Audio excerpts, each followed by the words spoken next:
Hello and welcome to my Triangle Strategy Gila unit guide. So Gila is the first healer you get, and probably the best, if not one of the best, healers in the game. So let's go over her abilities. So let's just pull up the roster. We'll start with just her basic abilities, and then we'll go into like upgrades. Okay, so just by looking at her stats, you can kind of tell that she's not meant to hit things or to kill things. Her strength is never going to be very good. She can deal like 20s and 30s like near end game on hard mode, and on like new game plus hard mode she can hit for like, I don't know, 20 damage. So you're not going to want her to hit things. Her main purpose in life is to heal things, and she has essentially one buff aside from that. So let's go through her abilities really quick. So you have Cure Wounds.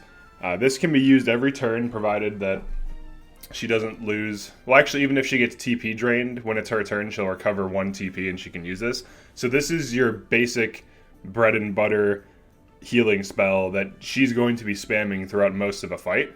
She also has this passive for those in need. Grants additional HP to allies at 50% or less of their maximum HP when using health restoring commands. So this basically helps her spike heal things that are below 50%. So at 50% or less. So if you've ever played the game Guild Wars, there's this ability, Word of Healing, that heals for like 100, then heals for 100 more if they're below 50. I don't know that it doubles the healing, but it definitely helps, refill health bars. So this combo right here is mostly what you're going to be doing. She also has Haste, which is very good. Haste increases an ally's speed, which over the course of a fight can cause that ally to act more often or earlier. So sometimes you can shave off a turn order or two. So let's say you had an ally that's going on turn 11 and the boss goes on turn 10. Speed could be the difference between switching the order of the boss and that ally. So haste is no joke. And if you can get haste on a few allies throughout a fight, it can help increase your offensive capabilities. So she's not only a healer. Sanctuary, this is an AoE heal. It heals in like a diamond pattern where it heals like 3 tiles like vertically and then 3 tiles horizontally, like crisscross, like a T, or not like a T, like a plus sign. So that's the it can also heal herself with this. So Sanctuary is a very good healing spell. Heal what ails you. This just gets rid of any status effect. So between Cure Wounds and Heal what ails you, I would say those are the main 2 things you're going to be spamming, especially as you get into the end game where you get like nasty status effects like Paralyze and Tempt and stuff like that. Sanctuary is just a good AoE heal, so that's kind of like the big difference between Cure Wounds and Sanctuary. It also costs 2 TP, so you can't cast it every turn. Then you have Mend Wounds. This is a spike heal to a single target. This is really useful. There's really nothing wrong with it. You can use this sometimes if something is far away, like let's say you have Anna and she's in trouble, like, behind enemy lines, you want to spike heal her, she's at like 10% health. This is great for that. Obviously it costs 3 TP, so you're not going to be spamming this, but it is useful in a pinch if used correctly. You don't want to use Mend Wounds if Cure Wounds gets an ally to like 80 or 90% health in most situations, because wasting all your TP can be pretty nasty. You're usually better off using Sanctuaries. But Mend Wounds is like a last resort if you've messed up positionally. Fight or Flight increases your movement by 1 when enemies are nearby, so this just helps her kite a little bit. This is like, this is a passive. You don't have to really unlock this. It just unlocks from leveling, so this is decent. So her kit is mostly focused around hasting things and curing wounds, and then occasionally using Sanctuary and occasionally removing things, and even rarer spike healing. So she's really good for all of these things. So let's go look at her upgrades. Let's talk to Jens here. Alright, here we go. Okay, so her tier 1 upgrades, her weapon damage up is useful because it also causes her to heal more. So even though you're not going to be smacking things with her rod, you will be healing things. So you want both of these for sure. More health is always useful, especially on a unit that needs to not die and just continue healing. Defense +1 is good. Magic defense +1 is good. Evasion is really good. I would say of the three of these, evasion is better because dodging is better than... Not that one evasion is going to drastically like help you dodge, but it definitely helps mitigate damage. So these are just all damage mitigation. But evasion is better than +1 magic and defense, like magical and physical defense. So if you want to prioritize, I'd prioritize evasion up. Okay, and then in tier 2, we have increases weapon for potency by 5 and then more health. So you want both these for more healing. Increase magic attack. So from what I understand, magic does increase healing because she uses magic to cast. I can't confirm this with data, and I haven't tested this, but I could only assume so if it's in her kit. So magic should help increase your healing. If it doesn't, these are useless, but I'm pretty sure it does. Otherwise, I don't see why the developers would intentionally put plus magic on a healer. So these should increase your healing. The only reason I don't have this one is because, just like with all characters, they're competing for superior stone and like superior resources, and so she'll eventually get this, but it's not a priority. Then you have her ore ability. So once you unlock one, you unlock both, and you can switch, as you can see here. So one increases the duration of haste, the other one increases the effect. It's debatable as to which one's better. With the duration, you can maintain haste on more things, and it'll last longer.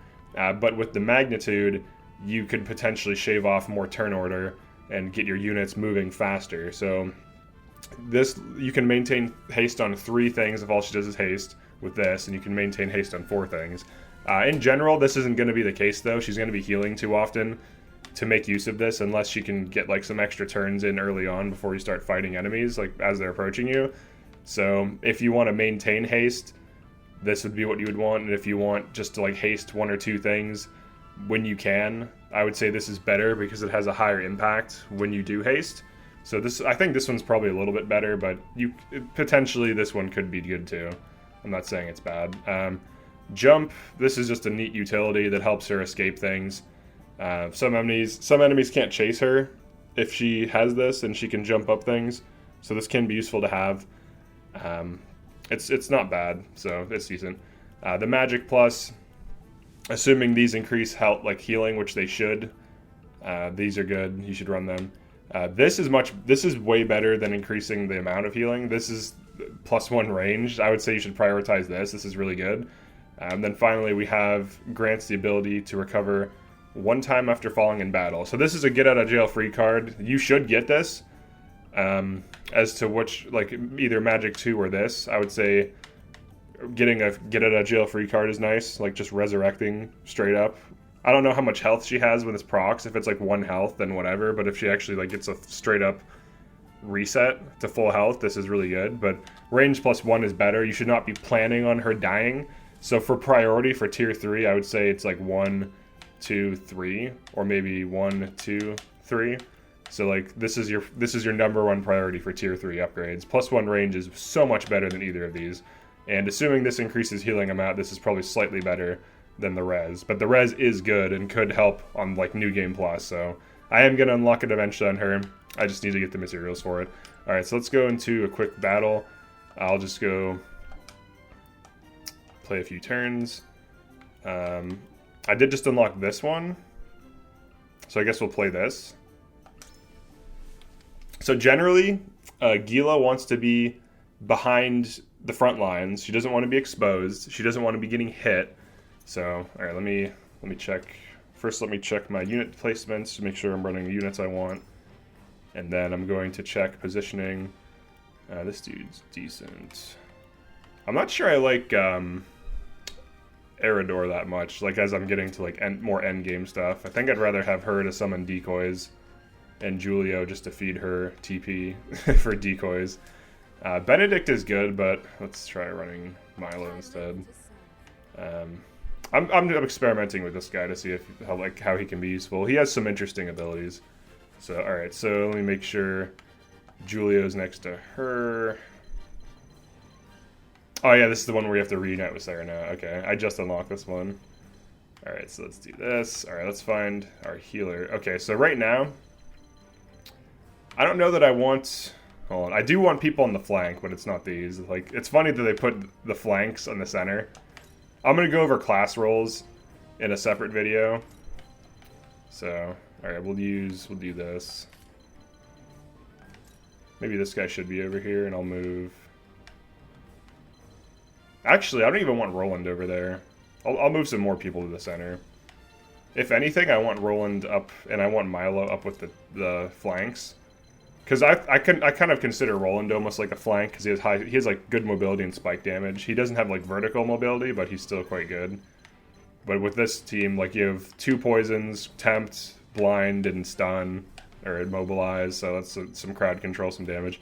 And then this will be the main force that uses magic and decoys to attack. Okay. Alright, we'll begin. Cool. And Serenoa, I think he can't die in this one, so I can probably use minecarts to get to him. Minecarts, yeah, we got it. Alright, let's see. It's gonna explain the map. So Geela never wants to be in the front lines. She never wants to be like physically attacking things unless it's absolutely necessary. When she's attacking things, you're basically in trouble. So like you can use her to attack, and it can be okay to do. The circumstances. Oh, I see why they wanted units over there. I'm just seeing that now. You can connect to Serenoa on the flank. I see why they want to do that. And if he can't die, then that explains. Okay, I can connect with him on the other flank though. So on the left flank. Okay, let me see. Yeah, Serenoa he can't die, so he is essential. Like he can't die.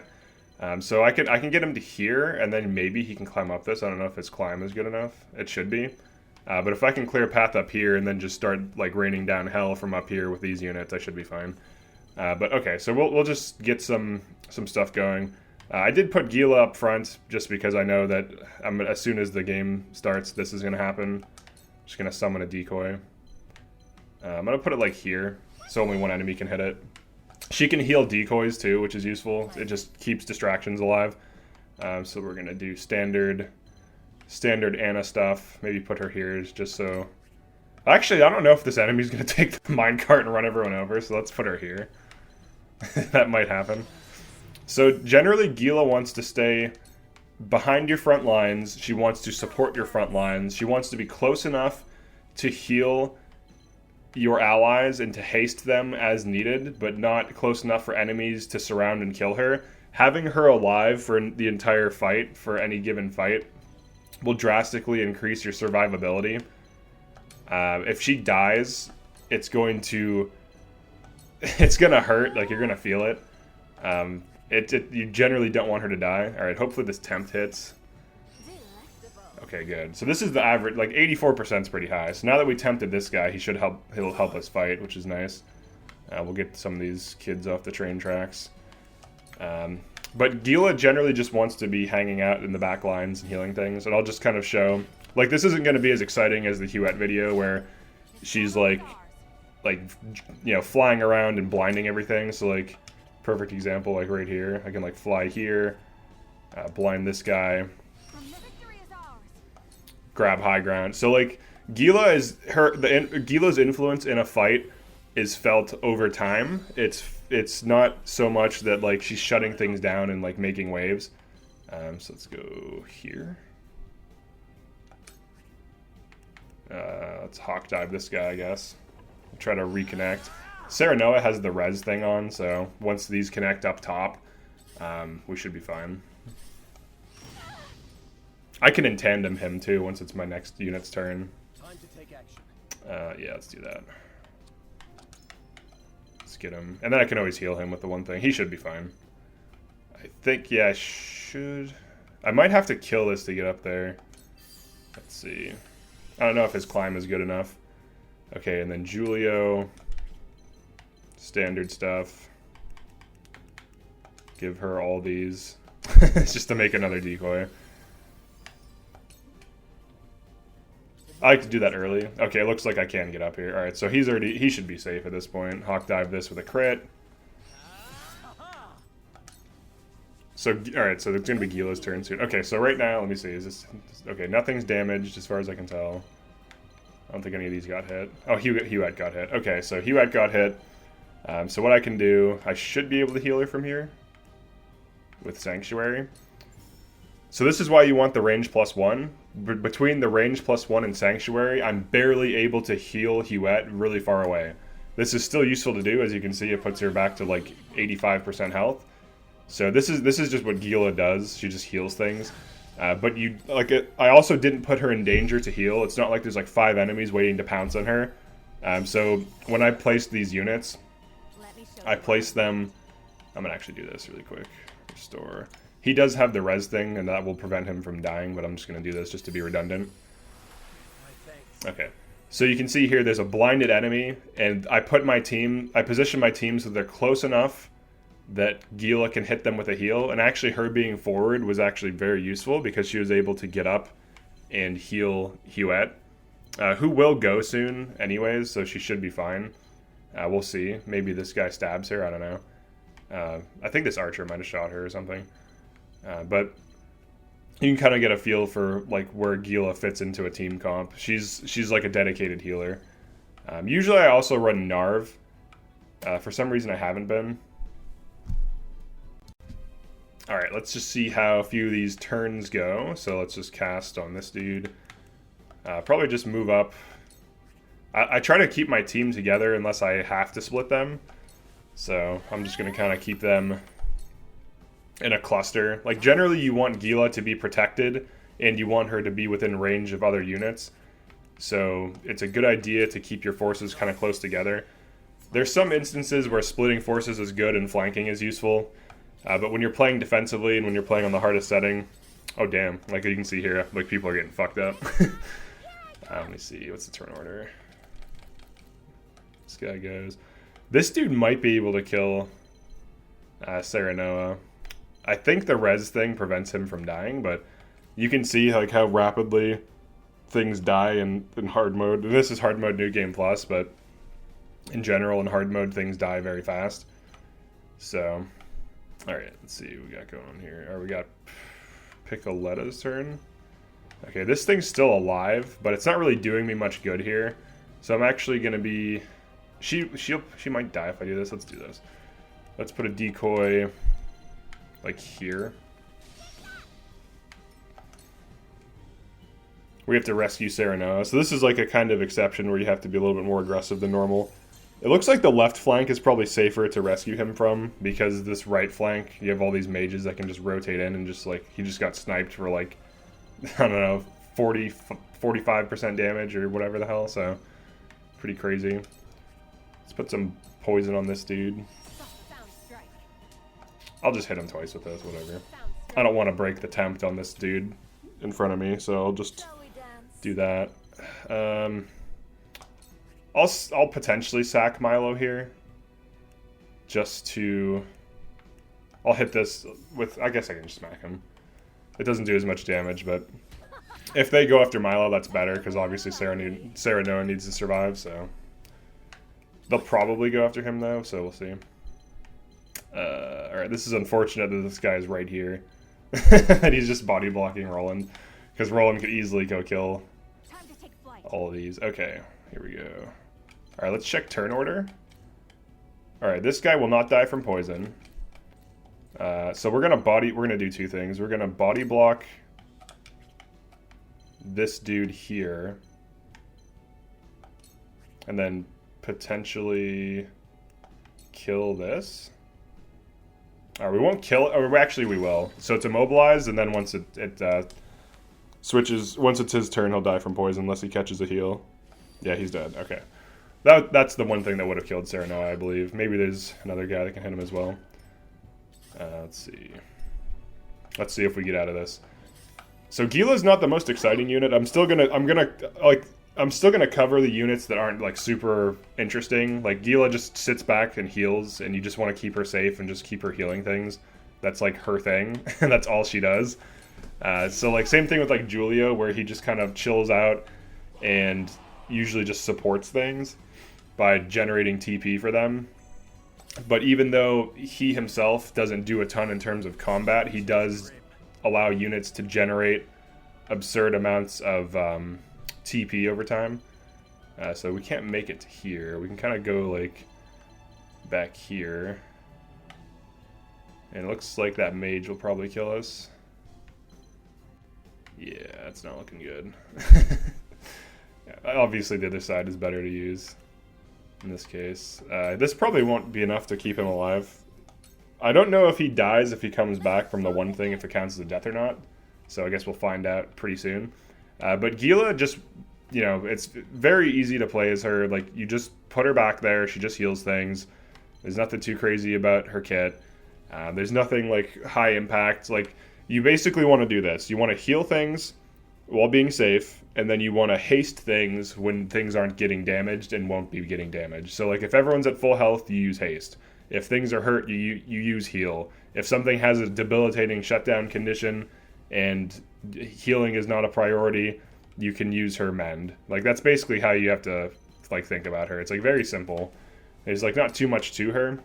But for prioritizing her upgrades, you want to get the heal increases. And let's see. So this is an example of putting her in danger. So even though she might be able to heal Serenoa, let's see. Yeah, she actually can. Yeah, so she can heal Serenoa, but there's a potential that she gets killed here. So Serenoa is a little bit more important right now, but this is like a rare situation where I'd put her in danger, just to prevent Serenoa from getting killed, potentially. Or not. I think he's still going to get nuked. I'm pretty sure he's still going to get nuked. I should have flanked the other side. The other side's clearly better. Okay, Frederica.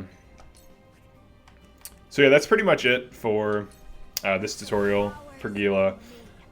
You can see here I just like put her in danger to heal Serenoa, which is not optimal.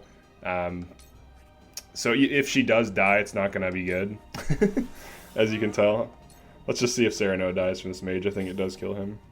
Oh no, it's going after someone else. It just straight up nuked Hewitt. Alright, so Serenoa does survive. Let's see, we got Anna. Probably this. Just throw poison. Smack it. And then I'll put her in danger on purpose as a lightning rod, just to get Serenoa out of there. Because once everyone gets once we like get our units and like all together, I can just keep generating decoys. So I'm prioritizing saving Serenoa over safety and good tactics right now. So, oh, this dude's almost dead. What the hell? I was gonna whatever, you know, tempt him. I guess I'll just smack him for lethal. All right, she can kind of body block down here, and then hopefully Serenoa can get out. They're going after the decoy, which is good. Yeah, they really like to shoot the decoy, so even though I did put Gila at risk of getting hit, like the probability that they even go after her is pretty low when a decoy is present. It has low stats. So you can see here, you can like look at its stats. It has like ball toss, and then it explodes for damage. So yeah, so you can kind of see how Gila can be used aggressively to heal. She can kind of like overextend a little bit to like get someone to heal from pretty far away to save them last minute. It does look like Serenoa is going to get out. So one thing I'm probably going to do, let's see, where can I decoy? I'll probably move her up one square. If they're a decoy, okay, it's not going to be going too much further. I'll just position her over here. Her and Julio can make a stand where they just keep generating decoys, which buys your team a lot of time. Alright, she might die, we'll see. I'll do one more turn with Gila just to kind of see how this turns out, just because I'm curious. I'll probably beat this, like, you know, outside of the tutorial. Like, I'll finish this. Alright, so Frederica looks like she wants to catch... Okay, I can't do that. I can do it from here. She looks like she wants to inherit a lot of diamonds to nuke some dudes. Julio, I think, is a great utility item. Or utility item. He's an item. He's a great utility unit. Alright, let's get Serenoa healed. I need to get some healing items, dude. Damn. We just have these, like, bad items. Alright, here we go. Alright, Soldier goes. Mage goes. Cure wounds. Okay. Alright. So another thing you can do is, if she's overextended, like right now she's a little overextended, you can heal and retreat. So that's a very useful tactic as well. So healing and then retreating. So she can still support the front lines, but then she won't be in as much danger. Alright, so for this, it's just Scorch. Oh, I can't Scorch that. Okay, I can Scorch this though, right? Yeah. I guess we'll do that and then retreat. This is another way in which mages are useful. He's out of diamonds, so we'll just kind of put him back here. So yeah, those are the main ways in which you can use Geela. You can defensively use her, where you just sit back and enemies come to you and your front lines take the brunt of the offense, and then you heal things as needed. There's offensively using her, where she pushes up and tries to give a unit that's really overextended a heal. Then there's just kind of like in between tactics where like you kind of push up a little bit, you push and pull. There's retreating, where you heal and retreat. Very basic tactic, and this is true of all mages. Like casting a spell on like advancing enemies and then retreating is very useful, because you hit them for damage, and then when you retreat, you generally get out of their range of attack. So you get to heal something or cast an offensive spell in other mages' case, and then be safe. Now, obviously, you can't do this forever, as eventually you'll run out of map tiles, unless there's like a circular map like this, in which case you might be able to get away with that. So it really depends on the map geometry, but you will be able to do it on most maps, at least for a few turns. So we'll just do this. I guess I'll smack. I guess I'll smack this one. And then she'll just kind of come up over here. So yeah, Gila's not like a super crazy unit. She's definitely the best healer for obvious reasons. Like, she has like really strong healing abilities. Oh, I guess I could have killed him if I would have just used had Anna strike the one dude. Alright, let's see. So she's in a pretty bad situation, but she has this cool ability called Moon Jump, where, let's see if I can jump to here. I can, oh my god. This is why I like her, except it looks like she's not going to be able to get away from that archer somehow. Okay, she can hit by both archers. Somehow he can hit her through physical objects, which is pretty sus. Oh wait, here we go. Minecarts. Minecart abuse. Alright, so that's pretty much it for the Geela tutorial / guide. You generally want to keep her near the front lines, but not on the front lines. And the only case she should be overextending is if you're making a hyper-aggressive play and it makes sense to have her overextend to heal something. Aside from that, you should not do it, because if she is alive, she can just keep pumping out free heals and keeping things at like 70 to 80%, sometimes at full health consistently. The reason I say sometimes, if everyone is getting hit, she can only heal one thing at a time unless she has 2 TP, in which case she can Sanctuary. But they also need to be near each other, so if your units are spread out. So like the Sanctuary thing, if units are close together, they are at risk of getting hit by enemy AoE. But they're also able to be AoE healed by Sanctuary. So if you can either kill the enemy mages or disable them before they get to your dudes, or just deal with them in some way where your units are not balled up near them, but they're balled up near Geela, you can Sanctuary heal, and it's definitely worthwhile. And with Julio, he can keep feeding her TP, and then she can just keep Sanctuary healing every turn. So Julio is a really good unit to have. But yeah, that's pretty much it for this one. If you like this video, definitely drop a like and subscribe, because I'm going to be doing every single character in this game. These tutorials are for hard mode and for like New Game Plus hard mode. And also, what else? You can definitely leave like a comment or something, like if I missed anything or feel like there's like some tactic I didn't mention. And if it's like really useful, I'll pin it. So yeah, thanks for checking this out, and I'll see you in the next video.